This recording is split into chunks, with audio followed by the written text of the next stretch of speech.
3월 공채 시즌을 맞아 메일유업과 미스터 피자 등 식품업계에서도 인재 채용에 나섰습니다.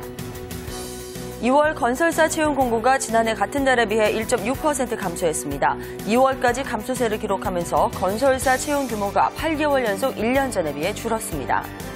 서울시는 올해 소방공무원 209명을 신규 채용합니다. 21세 이상 30세 이하로 제1종 운전면허 중 대형 또는 보통면허를 소지하면 응시할 수 있습니다.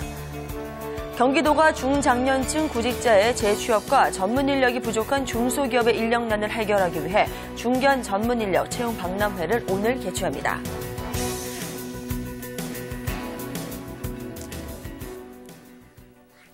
네, 새로운 한 주를 여는 월요일입니다. 잡지데이 주요 내용 지금부터 보시겠습니다. 네, 오늘은 지난 금요일부터 시작된 이랜드의 각 부분 대조 공채 소식 자세하게 전해드립니다. 전문가의 자세한 전략까지 함께 소개해드리겠습니다.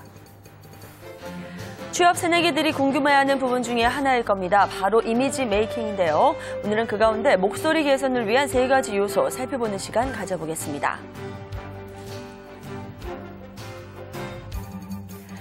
최근 고용노동부와 산업인력공단에서는 2011년도 국가기관 전략사업 직종훈련에 대한 계획을 발표했습니다. 그 가운데 신성장 동력 직종훈련에 대해 집중적으로 살펴보는 시간 가져보겠습니다. 네, 여러분 안녕하세요. 잡지데이의 송상은입니다. 여러 가지 평가 요소 가운데 가장 중요한 것 중에 하나가 바로 한 사람의 태도라고 합니다. 바로 그 사람의 됨됨이라고 볼 수 있을 텐데요.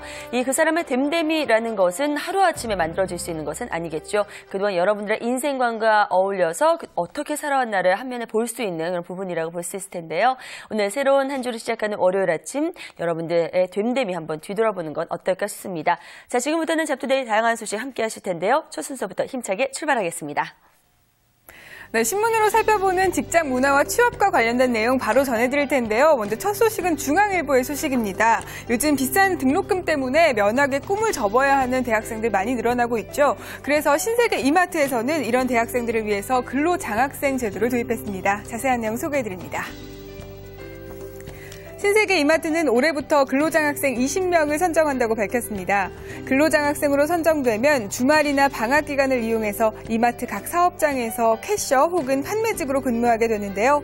이마트 아르바이트생의 급여 수준은 주중 근무자의 경우 월 평균 100여만 원, 주말 근무자는 월 평균 30여만 원 정도지만 근로장학생의 경우에는 급여와 별도로 학기당 200만 원의 장학금이 추가로 지급됩니다.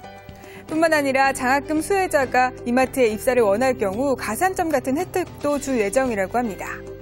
올해 처음 시행되는 근로장학생 제도의 첫 수혜 대상은 신세계가 지난 2006년부터 저소득층 아동과 청소년의 생활비를 지원해온 희망배달 캠페인 대상자 가운데 선발됐는데요. 이들이 고등학교를 졸업하면 지원이 끊기는 한계를 극복하기 위해서 이번 제도를 마련했다고 합니다. 최병용 상무는 전국 이마트 점포에서 근무하는 주말 아르바이트생은 약 500명 정도라면서 근로장학생 제도가 자연스럽게 정착되면 선발되는 근로장학생의 수도 단계적으로 확대해 나갈 것이라고 밝혔습니다. 네, 이렇게 저소득층에게 장학금을 주고 또 일자리를 나누려는 기업들이 늘어나면서 우리 사회가 조금 더 따뜻해지는 것 같은데요. 성동구에서도 이렇게 어렵게 생활하고 있는 노인들을 위해서 대책을 마련했습니다. 이 소식은 조선일보에서 전해드립니다. 서울 성동구에 사는 66세 A씨는 지난해부터 동네를 돌아다니면서 폐지를 주워 팔고 있습니다. 이렇게 폐지를 주워 팔아서 한 달 동안 올리는 수입은 20만 원 남짓밖에 되지 않는데요. 그런데 요즘은 이마저도 경쟁이 치열해져서 이따금 폐지를 줍는 노인들 사이에서 다툼이 일어나기도 한다고 합니다. 이 같은 문제를 해결하기 위해서 성동구청은 최근 폐지 수거로 생계를 꾸려나가는 노인들을 공공 일자리에 우선적으로 투입하기로 했는데요. 성동구에서 파악한 관내 폐지 수거 주민은 94명이라고 합니다. 이 중에서 기초생활수급자와 재산세 납부자, 기존 공공 일자리 참여자를 제외한 42명에게 일자리를 제공하고 근로의 내용에 따라서 월 20만 원에서 많게는 90만 원까지 지급할 계획이라고 밝혔습니다. 네, 마지막으로